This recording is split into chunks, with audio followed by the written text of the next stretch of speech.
तो मित्रों, कैसे हैं आप सब अच्छे ही होंगे और अपनी स्टडी बहुत अच्छे से कर रहे होंगे। तो मित्रों, आपका स्वागत है रजनी साहित्य अकादमी में। और अगर आप मेरे चैनल पर नए हैं तो सबसे पहले सब्सक्राइब कीजिए और बेल आइकन जरूर प्रेस कीजिए, जिससे मेरा जो भी नया वीडियो आए उसका नोटिफिकेशन आपको सबसे पहले मिले। तो मित्रों, यह भक्ति काल से अत्यंत महत्वपूर्ण प्रश्नोत्तरी है और आप इसे अपने मॉक टेस्ट के रूप में लगा सकते हैं। मित्रों, यह प्रश्न मैंने अपने हाथ से अच्छे से अपने नोट्स में से टाइप किए, तो आप इसे ध्यानपूर्वक देखिए।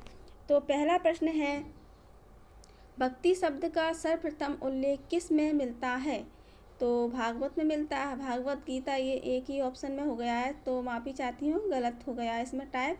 रामायण में, श्वेत उपनिषद में।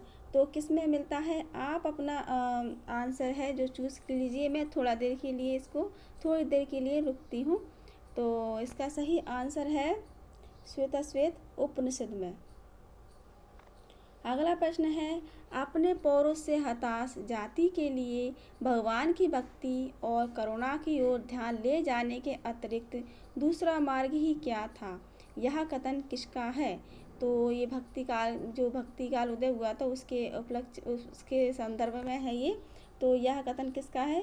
राम कुमार वर्मा, हजारी प्रसाद द्विवेदी, आचार्य रामचंद्र शुक्ल या फिर रामविलास शर्मा। तो कौन थे ये कथन किसने कहा था? तो ये कहा था आचार्य रामचंद्र शुक्ल ने।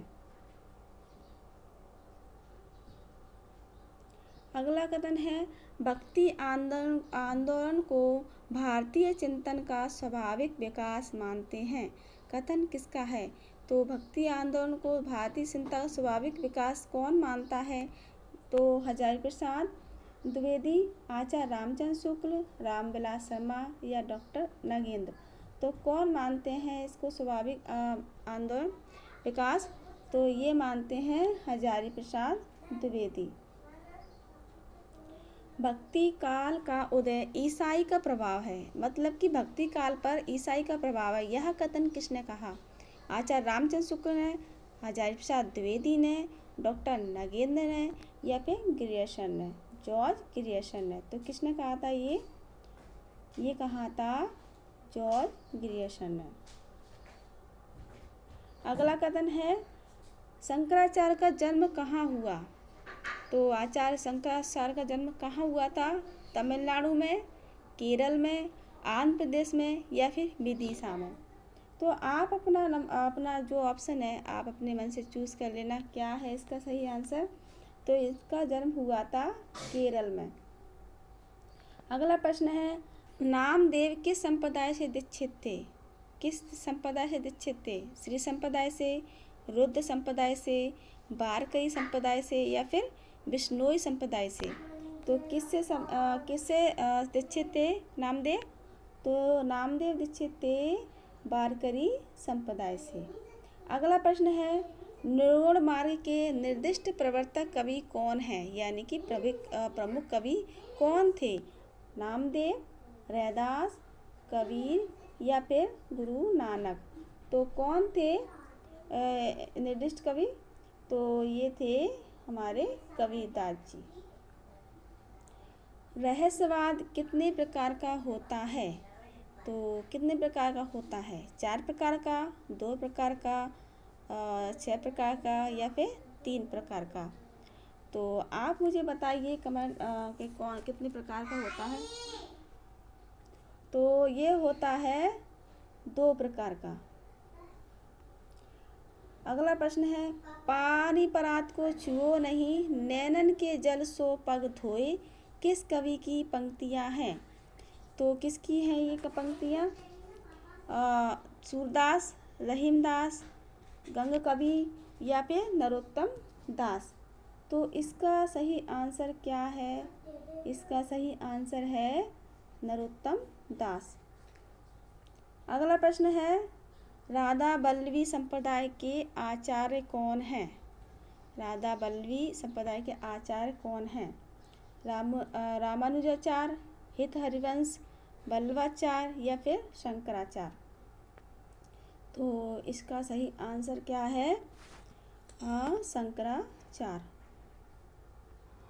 अगला प्रश्न है, प्रेम की पीर की अभिव्यक्ति किन कवियों ने की? तो किन कवियों ने की प्रेम की पीर की अभिव्यक्ति? प्रेममारी कवियों ने, ज्ञानमारी कवियों ने, सगुण धारा के कवियों ने, या फिर इनमें से कोई नहीं? तो प्रेम मार्गी कवि यानी प्रेम की पीर, तो यहाँ पे प्रेम मार्गी दिया है, तो प्रेम के मार्गी कवि। प्रेम मार्गी कवियों पर किसका गहरा प्रभाव था? सूफी संप्रदाय का, अवतारवाद का, विशिष्ट अद्वैतवाद का, या फिर नाथ संप्रदाय का? तो इसका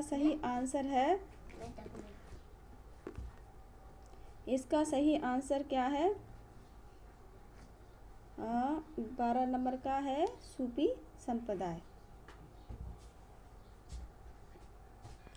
प्रेममारी कवियों की रचनाएं हैं कौन सी? मतलब प्रेममारी कवियों की रचना किस भाषा में की गई है, ये प्रश्न ऐसा है। तो खड़ी बोली में, ब्रज भाषा में, ठेठ अवधी में, या फिर मागधी में? तो इसका सही आंसर है ठेठ अवधी में। अगला प्रश्न है, लहर तारा स्थान का जन्म किस कवि से हुआ है? तो किस कवि का हुआ है लहर तारा स्थान पर? सूरदास का, रसखान का, जायसी का, या फिर कबीर का? तो सही आंसर क्या है इसका? तो सही आंसर है कबीर। अगला प्रश्न है, कबीरदास के संबंध में कौन सा गलत है? गलत बताना है आपको, तो ये गलत है, इसका विशेष ध्यान रखें। तो ऑप्शन है, वे गुरु महिमा को मानते थे, वे अवतारवाद को मानते थे, वे धार्मिक पाखंडों के विरोधी थे, वे जीव और ब्रह्म की एकता में विश्वास करते थे। तो इसका सही आंसर मित्रों, इसमें टाइम वेस्ट हो गया है, नहीं, हाँ ये सही है। तो इसका सही आंसर है, सॉरी मित्रों, ये है वे अवतारवाद को मानते थे, जबकि वो अवतारवाद को नहीं मानते थे, इसमें मानते हैं लिखा है। तो इसका सही आंसर है बी, दूसरा नंबर का। तो धन्यवाद मित्रों, आज के लिए इतना ही। और आपको मेरी यह क्लास कैसी लगी तो प्लीज़ मुझे कमेंट बॉक्स में बताएं, और वीडियो को अंत तक देखने के लिए बहुत बहुत आभार।